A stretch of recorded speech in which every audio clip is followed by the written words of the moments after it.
Hi, welcome to Friday Night Chats. It's actually a Sunday afternoon. This is the second time I'm starting this because my cat started scratching my couch and then jumped on my puzzle table. I was like, nope. So I had to start. Luckily, I was only a minute into it. So this was a long week. I had the week off, and that was really nice. And two events happened. On Saturday, we had a baby shower, surprise baby shower for our daughter because she's gonna have a baby, obviously. And then she's actually going to induce labor on Monday. So that's exciting, but also kind of like nerve wracking. And then I went to Joshua Tree, which I made a video about, so I'm not gonna go into that. So that was a nice getaway from Los Angeles. Yesterday I did something kind of big. I went to Best Buy. I was thinking of going on Friday, but I thought, oh, the crowds are going to be nasty. And then I got lazy because I didn't want to go by myself, and my husband wasn't going to go. And then so he convinced his sister to go with me. And so yesterday, which was Saturday, we actually went, and I made a purchase. I bought a 4K OLED TV. And it has, I bought a sound bar as well. I think I have a picture of that. Did I port it over? No, I did not. But it's a 65-inch, and that's the biggest TV I've ever had. And I can pay for it over 2 years. So I said, you know what? I went in there thinking I was going to buy a $200 TV, which, the $200 TVs are nice. They're just LED, which is the former technology, and that was fine for a lot of people for a long time. But now that they have OLED and QOLED and mini LED, suddenly those LED TVs are no good, but they're only $200. And what a bargain. But I didn't end up doing that. I ended up going with a little bit higher model, both Samsung. When I bought the TV and the soundbar together, it was a discount. So, I didn't pay overly a lot, but I ended up, paying $1,200, and that's for the TV and the soundbar. But man, when I watched a movie last night with the soundbar on, and then I paired my old phone, which I use Spotify while I read, and I paired that with the soundbar to listen. Wow, it's just, the sound is amazing. So yeah, there are a lot of people who say, well, stereo sound is way better, blah, blah, blah, blah. But, you're investing a lot of time and money and space into all that equipment. And I just went for the soundbar, and I'm very, very happy. It's definitely an upgrade over what I had. So, long story short. Well, that was a long story, and I didn't make it short because I told you the whole thing. So, whatever. Let's move on. So, what did I see and read? So, I have 2 books, and I have a bunch of TV shows and movies. So, I'll start with the TV shows. I mostly watched Sliders, and my hair is getting down. As I was watching this, I was remembering maybe why I stopped watching it, because it does get pretty silly. I just wish they had tighter writers on the show. They do a lot of really interesting things, but then they don't write them very well. Let me open up my pictures. So I have episodes from season 1, episodes 4, 5, 6, and 7. Now, episode 4 was called Last Days, and they portal in, I forget what it's called. They slide into a reality where a meteor is going to hit Earth, and every time they slide, they don't know how long they're going to be there for. They have this like handheld machine that helps them slide, but once they go there, they're stuck for a certain amount of time, and they never know how long that is. Well, it just so happens that, for example, they would be there for 3 days, but the meteor was going to hit in 2, and that would just, of course, destroy all life. And so, they were coming to the terms of, basically dying on this planet. Oh my goodness, I don't think I moved over any of the pictures. That's stupid. Okay, well, you're just gonna have to hear my explanation, not see a picture. Then episode 5 was called The Prince of Wales, and that was spelled Wails, like as in crying. But it's a play on the title because they go to a world where, or a reality where there is no democracy, and the Prince of Wales is really being manipulated by the sheriff, and the sheriff is actually one of the Sliders, his alternate alter ego in that timeline. It was okay. And then the sixth episode was called Summer of Love, where they slide into a reality where they actually get split up, which was kind of interesting. And then two of them materialize in front of like what do you call it, like a hippie commune, and those people start to kind of worship them. And I mean, it was an okay episode. None of these are like amazing. And then the seventh episode was called Egghead, where intelligence is ranked, is what people kind of idolize on that world instead of like pop stars or whatever. It's people who are intelligent. Now, it started off really, really good, but I think they really wasted the premise. It just got silly by the end. And it's a shame because they have these really good kernels of ideas. And then by the end of the episodes, you're just wanting it to be done so that they can move on. But I'm not going to give up on the show. I'm definitely going to watch. There's only 10 episodes, I think, of the first season. Then I'll go into the second. This time I'm not going to give up on it. Even if it's silly, I'll just watch a whole bunch in a row. I also watched an episode of Space 1999 called Brian the Brain, and I do have a picture of that. So Brian the Brain is this robot that they somehow trust. Like, it's so silly. Koenig, the captain, and I forget her name, but she's the nurse or the doc. She's not the nurse, sorry. She's the doctor on the station. And they're invited to go on the ship with Brian. He wants to, go somewhere and show them something. And of course, he ends up kidnapping them. And this is, I think, happened to them before. I don't know why they would trust it. But anyways, this robot is like egomaniacal and wants to rule the world or the universe and wants to live forever. And he has a plot to do that. And he murders he had a crew of humans that he murdered. So they were in a very dangerous situation. And it was a pretty good episode, but the Brian the Brain robot was quite comical. I don't think it was supposed to be. Okay, I saw some movies, and I didn't even prepare for this. I didn't get any of the pictures of the movies, so I'm actually going to look them up as I'm talking and show pictures. So the first movie that I watched was Jurassic Park World. And I went into this movie without high expectations, and I quite enjoyed it. I don't know if this got bad reviews when it came out. I think a lot of them do. Jurassic Park, maybe it's called World Domination. I don't know. Domination. But it's got Scarlett Johansson in it, and for some reason, I must not have the right movie title because it's not showing up. But it's got a whole other cast of characters, and they have to go.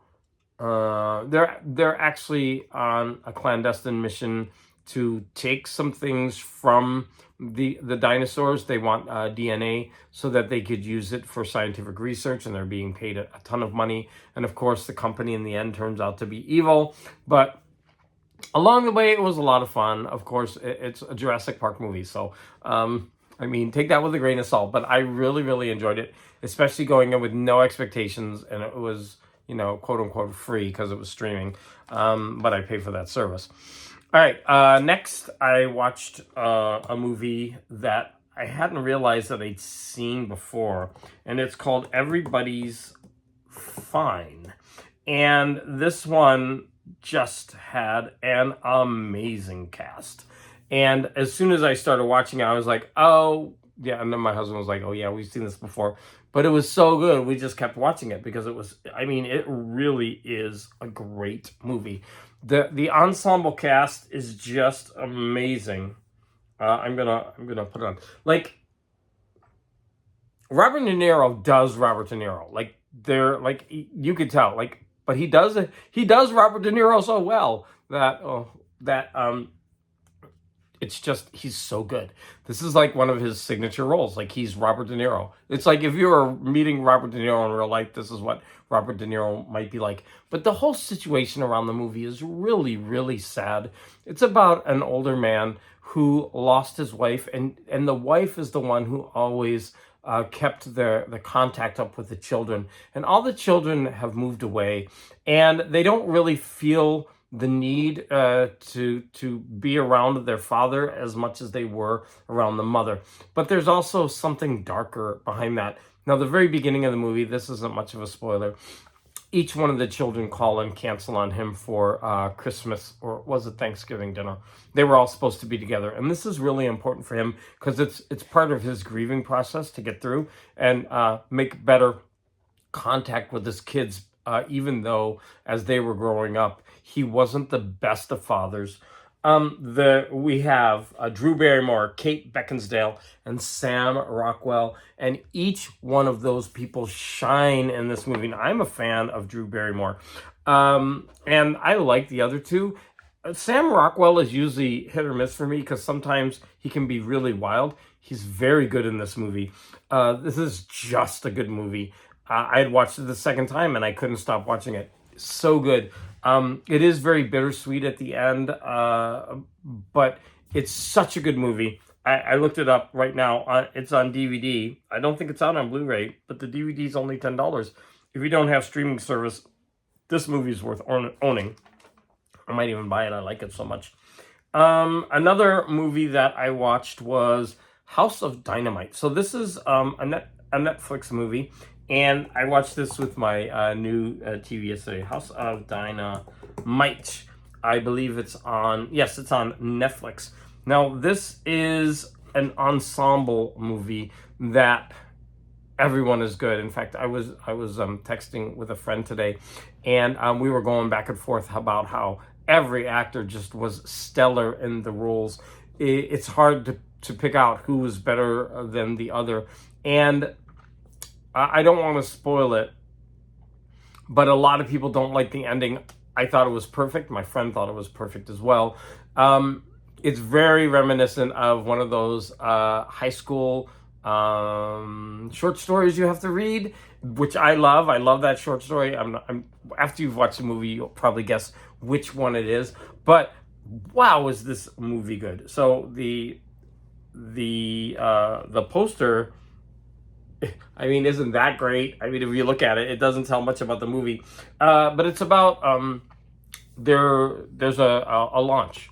One warhead is launched at the United States. They don't know where it came from, and they're trying throughout the movie to figure out what they're going to do, and they have a very limited amount of time before the one nuclear weapon explodes over a United States, or hits a United States city. There's nothing they can do. Well, they're trying. I don't want to say there's nothing they can do. They're trying to stop this nuclear attack. They don't know if it's part of a larger attack.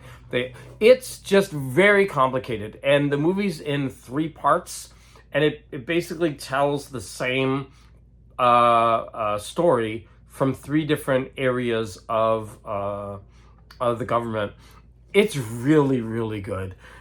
I think it's so good that I recommend that everybody watch it, even if you don't like the ending. I think you're gonna love the performances.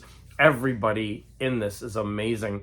I could list them all for you: Rebecca Ferguson, Idris Elba, Gabriel Basso, Willa Fitzgerald, Anthony Ramos, Jared Harris, Greta Lee, Caitlin Dever, Jason Clarke.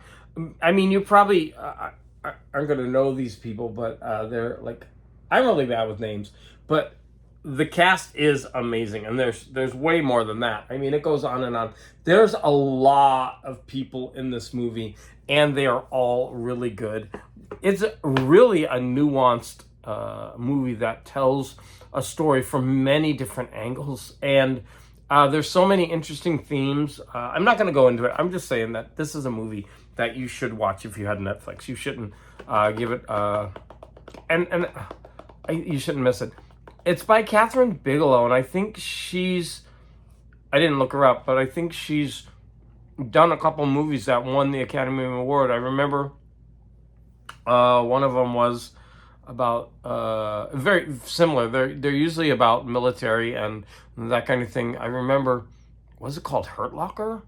I think she did that one, right? Where Hawkeye is kind of suicidal in that movie, and keeps re-enlisting, to be part of a bomb squad in like Iraq and Afghanistan and all that kind of stuff. And I know she had another really important movie that I watched, and the name is escaping me. I'm so bad when it comes to that.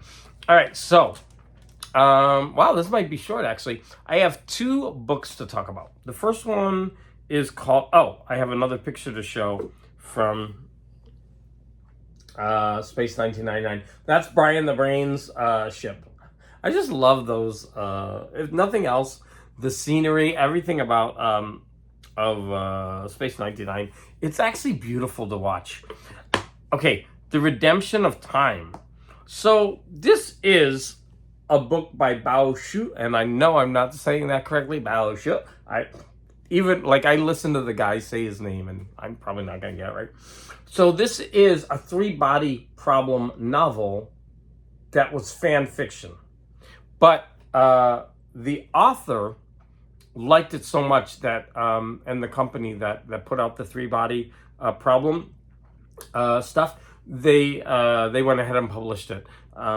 Now, the author himself goes on to list all the weaknesses of the novel, and that he said that the only reason this novel got published was because I piggybacked on the success of the people waiting for the 3rd book to come out. And as soon, there was just a hunger for this. But having listened to the book, I thought it was really, really well done. There's so many really interesting ideas, just like in the 3-body problem novels themselves. I love those books.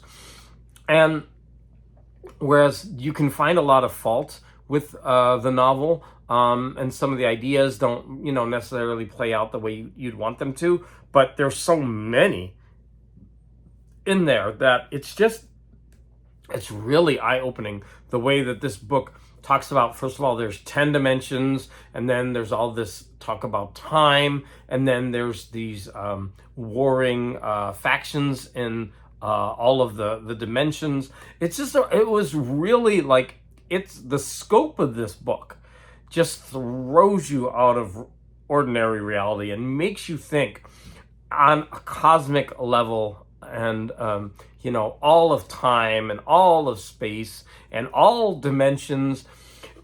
It's really interesting. Now, again, this won't be for everyone. This is, I guess, what they would term hard science fiction, but I certainly enjoyed it, and I thought, so a lot of people would argue that that this isn't, of course it's not canon, even the author says that, but he builds on everything from the novels, right? He adds to them, he fleshes out characters, he gives behind the scenes that weren't in the book. And that was a criticism.